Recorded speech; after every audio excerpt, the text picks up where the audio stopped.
ఏంటంటే అప్పుడు పూర్వం ఉన్నది కదా రోజులు, అప్పట్లో ఆ రోజుల్లో వ్యవసాయం బాగుంది, ఈ రోజుల్లో వ్యవసాయం బాగుంది? అప్పుడే బాగుంది. అప్పుడే బాగుంది. తిండి పరంగా తిండి కూడా అప్పుడు బాగుంది. అప్పుడే బాగుంది.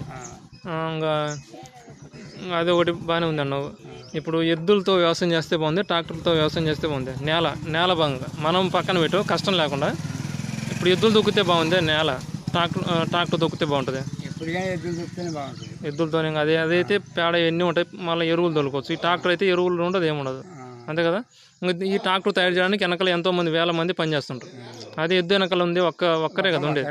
ట్రాక్టర్ వెనకాల ట్రాక్టర్ డ్రైవర్ ఉండాలి, టైర్లు తయారు చేసే కంపెనీలు ఉండాలి, లైట్లు తయారు చేసే కంపెనీలు ఉండాలి, ఇంజిన్ ఆయిల్ తయారు చేసే కంపెనీలు ఉండాలి, డీజిల్ తయారు చేసే కంపెనీలు ఉండాలి, ఆ బాడీ తయారు చేసే కంపెనీలు ఉండాలి, గేర్ బాక్స్ తయారు చేసే కంపెనీలు ఉండాలి, వీళ్ళు తయారు చేసే కంపెనీలు ఉండాలి, గుర్రం తయారు చేసే కంపెనీలు ఉండాలి, ఇంకా ఉన్నాయి కదా.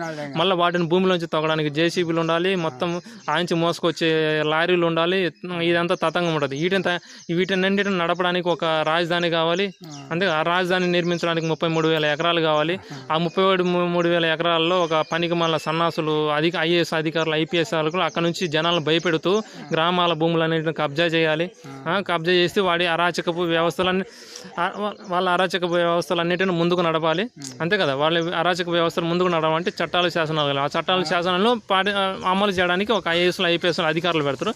ఐఏఎస్ అధికారుల కింద కానిస్టేబుల్ను, ఎస్ఐలను, ఇట్లాంటి వ్యవస్థ వాళ్ళని పెట్టేసి దుర్మార్గాన్ని మంచిని దుర్మార్గంగాను చూపించడానికి ఒక కోర్టులు కావాలి.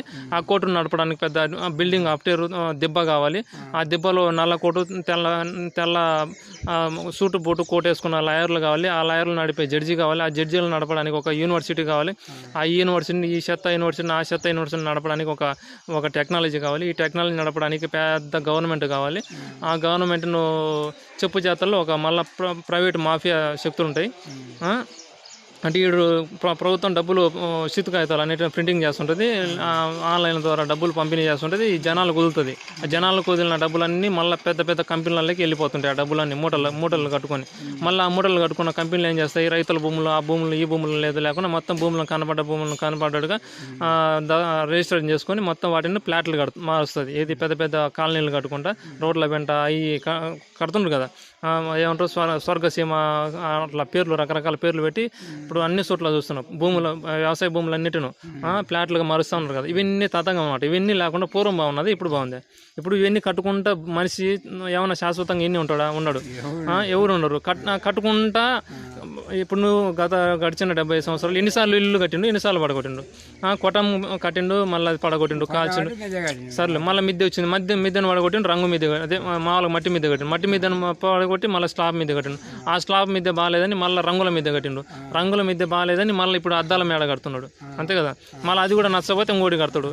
అట్లా కట్టుకుంటా పోతే అప్పుడు భూమి ఉండదు, అప్పుడు తిండి అంచి వస్తుంది, యాంచి వచ్చి తెలియదు. ఎట్లన్నా కానీ తిండి పక్కన పెడితే మనిషి మాత్రం 60 సంవత్సరాలు, 70 సంవత్సరాలు, 100 సంవత్సరాలు అంతకంటే ఎక్కువ ఉన్నాడు కదా. మళ్ళీ దానికోసం ఇప్పుడు అతని జీవితం అంతా కష్టపడి ఒక ఇల్లు కడతాడు.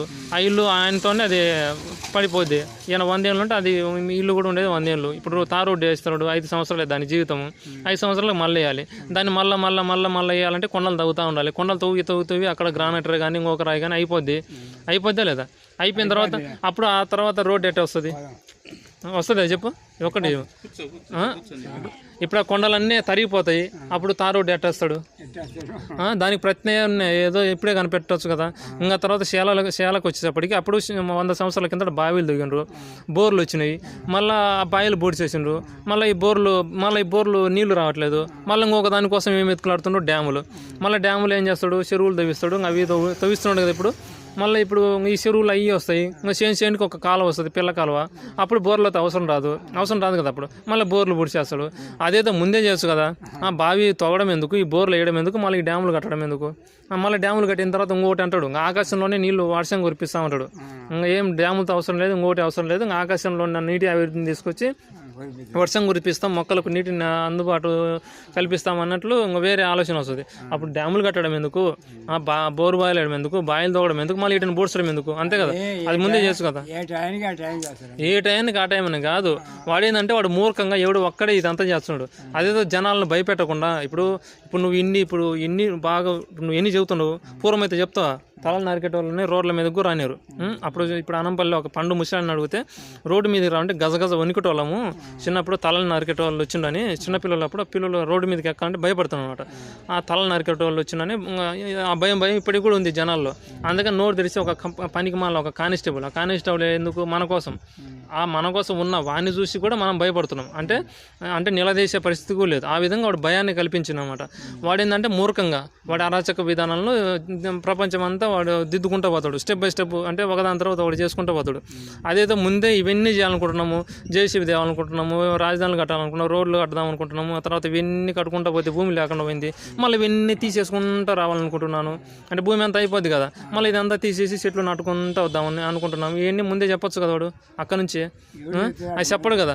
ఇప్పుడు ఎన్ని ఇల్లు ఇట్లా కట్టుకుంటూ పోతే రేపు తిండికి సమస్య వచ్చి పక్షులు చచ్చిపోయా, జీవులు చచ్చిపోయా, కుందేళ్ళు చచ్చిపోయా, అడవి పందులు చచ్చిపోయా, తేలు చచ్చిపోయా, మొత్తం వానపాములు చచ్చిపోయా, తర్వాత రామశిలకలు పోయా, అన్ని పోయా, మొత్తం అన్ని పోయా. మళ్ళీ ఇదంతా ఎందుకు అబ్బా, మళ్ళీ పూర్వం ఉన్న పద్ధతిగా పోదామని అదేదో ముందే అక్కడి నుంచే ప్రకటిస్తే అది ఇట్లా మనలాంటి వాళ్ళు చేసే అరాచకాలన్నీ నిలదీయడానికి అవకాశం ఉంటుంది, వాళ్ళు మేలుకోవడానికి అవకాశం ఉంటుంది కదా. అది భయపెట్టకుంటే మీలాంటి వాళ్ళు అప్పుడు పోలీస్ స్టేషన్కి పోయి ఇదంతా దుర్మార్గం, అరాచకము, దీన్ని నిలిపివేయండి అని పోలీస్ స్టేషన్కి పోయి ఒక ఎఫ్ఐఆర్ నమోదు చేస్తే అప్పుడేమవుతుంది, వాడు ఆఫ్ చేస్తాడు కదా.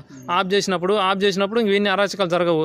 అది పోలీస్ స్టేషన్కి పోయి అది ఎఫ్ఐఆర్ రాయాలంటే గజ గజ గజ గజ వనకాల్సి వస్తాయి. ఎక్కడి నుంచి నక్సలైట్ వాదులను పంపిస్తాడు, ఎక్కడి నుంచి పోలీసు వాదులను పంపిస్తాడు, కమ్యూనిస్టులు పంపిస్తాడు అని భయం ఇప్పుడు జనాలు. అట్లే ఇప్పుడు పోలీసులు ఎట్లా దుర్మార్గులు, ఆ నక్సలైట్లు కూడా వాళ్ళ అనుచరులే అనమాట. ఫోటో కాదు ఇది వీడియోలే. కానీ ఇప్పుడు ఇవన్నీ ఇట్లా జరుగుతున్నాయి కాబట్టి నిన్ను కాదులే వీడియో తీసేది, మనం చెప్పేటి మాత్రమే దాంట్లో పోతాయి. నువ్వు నేను కనపరాము దీంట్లో. ఇప్పుడు ఇన్ని అరాచకాలు జరుగుతున్నాయి కదా, ఇవన్నీ ఆపాలంటే ఏం చేయాలి?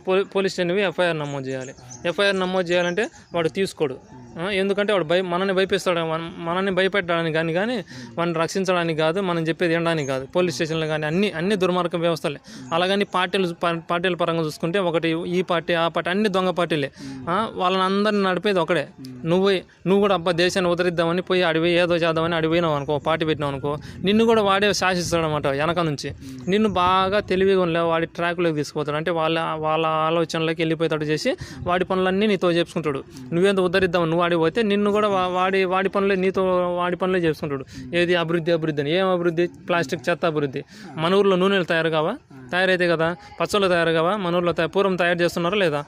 ఇంటి వంటలు, పిండి వంటలు అన్ని ఊర్లో తయారైతే ఇప్పుడు తయారు చేస్తున్నారు. తయారు చేయడానికి ఓపిక లేదు, సమయం లేదు. ఓపిక అయితే ఉంది కానీ సమయం లేకుండా పరిగెట్టి ఇప్పుడు పురుగు మందులు, ఆ మందులు, ఈ మందులు వేసి నీళ్ళనన్నీ చెడగొట్టా.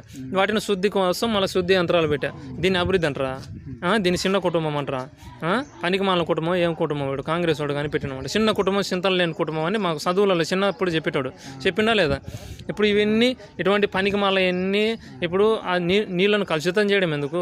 దాన్ని శుద్ధి చేయడం ఎందుకు? అది కలుషితం చేయకుంటే శుభ్రంగా ఉంటే వాటిని అట్నే తాగుతాం కదా. అప్పుడు పూర్వం ఏ రోగాలు అన్నీ వస్తున్నాయి? క్యాన్సర్ లేవు, షుగర్ లేవు, ఏం లేవు కదా. ఇన్ని రకాల వేల రకాల రోగాలు వచ్చాయి. ఆ వేల రోగాలను పోగొట్టడానికి మళ్ళీ పెద్ద హాస్పిటల్, మల్టిపల్ హాస్పిటల్ అంటాం, ఇంకొక పనికి మళ్ళీ హాస్పిటల్ అంటాం. క్యాన్సర్లు వచ్చి ఇటు వచ్చా మళ్ళీ ప్రభుత్వంలో ఏమైనా వచ్చి ఆదుకుంటాయంటే చూస్తాయంటే పలకరిస్తాయంటే పలకరించవు. ఇప్పుడు నిన్న రోడ్డు మీద యాక్సిడెంట్ అయ్యా, ఎవరైనా ప్రభుత్వం కానీ ఎవరైనా వచ్చి పలకరించిండ్రా? ఏ పోలీసు వాడు వచ్చి పలకరేలా, ఇంకోటి పల్లె. ఆ కుటుంబీకులు, ఆ బంధువులే వాళ్ళు చూసుకునేది. ఏ హాస్పిటల్ వచ్చి, ఏ నర్సు వచ్చి, ఏ తుస్సు వచ్చి, ఏమొచ్చి పట్టించుకున్న దాఖలాలు లేవు. అంతే కదా. వాళ్ళకి మంచంలోనే ఇంకా అన్ని సమకూర్చాలి కదా.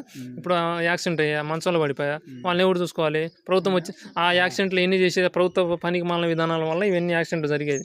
ఆ పూర్వం రోడ్లు ఉన్నాయా? రోడ్లు లేవు. అప్పుడు రోడ్లు లేనప్పుడు ఏదైనా ఒక యాక్సిడెంట్ జరిగిందే? ఒక ఎద్దులు ఎప్పుడైనా గుద్దుకోవు, యాక్సిడెంట్ జరగలే. అప్పుడు యాక్సిడెంట్ జరగలే, ఇప్పుడు యాక్సిడెంట్ జరుగుతున్నాయి కదా. అని దీని అంతటికి కారకులు ఎవరు? ఆ ప్రభుత్వాన్ని అమలు చేసేది ఎవరు? దాని వెనక పెద్ద మాఫియా. వాడి మీద ఎఫ్ఐఆర్ పెట్టాలి. ఎఫ్ఐఆర్ పెడితే పోలీసు వాళ్ళు తీసుకోవాలి. పోలీసు వాళ్ళు తీసుకుంటే వాడికి ఉరి శిక్ష పడుతుంది. ఏ శిక్ష పడుతుంది. వాడికి ఉరి శిక్ష పడితే మొత్తం అన్ని శాఖలకు, ఏది పోలీస్ శాఖకు, రెవెన్యూ శాఖకు, ఆర్మీ శాఖకు, తర్వాత ఎక్సైజ్ శాఖకు, అన్ని శాఖలు ఉరి శిక్ష పడతాయి. అంటే ఒక్కడికి పడితే వాని కింద పనిచేసేటికి ఎన్ని ఉరి శిక్ష పడతాయి. ఎన్ని ఇంకా మాయమైపోతాయి, ఇంకా ఉండకుండా పోతాయి అనమాట. ఇవన్నీ మాయమైపోయిన తర్వాత మన పూర్వపు విధానాలు అంటే వేద మంత్రాలు, తర్వాత యజ్ఞాలు, యాగాలు, క్రోతులు ఇవన్నీ వస్తాయి అనమాట. అవన్నీ రాకుండా ఉండాలంటే ఏం చేయాలి? మళ్ళీ మూర్ఖంగా గోలలో పెట్టి రామ కృష్ణ రామనామం తప్ప ఇంకా నుంచి ముందుకు పోకండి. వాడేం చేస్తుండు, ప్రభుత్వం పెట్టి పోలీసులను పెట్టి ఆర్మీని పెట్టి మొత్తం అన్ని పెట్టి రావణాసుని పేరు తప్ప అన్ని పనులు చేస్తుండు.